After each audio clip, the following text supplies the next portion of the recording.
ഞാൻ Zubair Kolakkadan, managing partner of Kolakkadan constructions and managing director of Kalibas project and properties India private limited.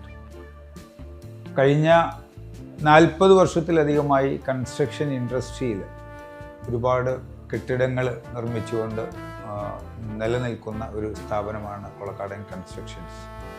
കഴിഞ്ഞ കുറേ വർഷമായിട്ട് full kit Steels നമ്മുടെ major പ്രൊജക്റ്റുകളിലെല്ലാം ഉപയോഗിച്ചു വരുന്നുണ്ട്. ഇന്ന് ഒരുപാട് കമ്പികൾ നമ്മുടെ എല്ലാ പ്രൊജക്റ്റുകളിലേക്ക് ഉപയോഗിക്കുമ്പോഴും ഫുൾ കിറ്റ് എന്ന ബ്രാൻഡ് ഏറ്റവും ആദ്യമായി നമ്മൾ പ്രൊജക്റ്റിലേക്ക് എടുക്കുമ്പോൾ അതിൻ്റെ റീജിയണൽ എഞ്ചിനീയറിംഗ് കോളേജിൽ നിന്നും ടെസ്റ്റ് എടുത്തതിൻ്റെ റിപ്പോർട്ടിൻ്റെ വെളിച്ചത്തിലാണ് നമ്മൾ ഫുൾ കിറ്റ് ബ്രാൻഡിലേക്ക് മാറിയത്. ഇന്ന് കൊളക്കാടൻ കൺസ്ട്രക്ഷൻസ് ചെയ്യുന്ന എല്ലാ പ്രൊജക്റ്റുകളിലും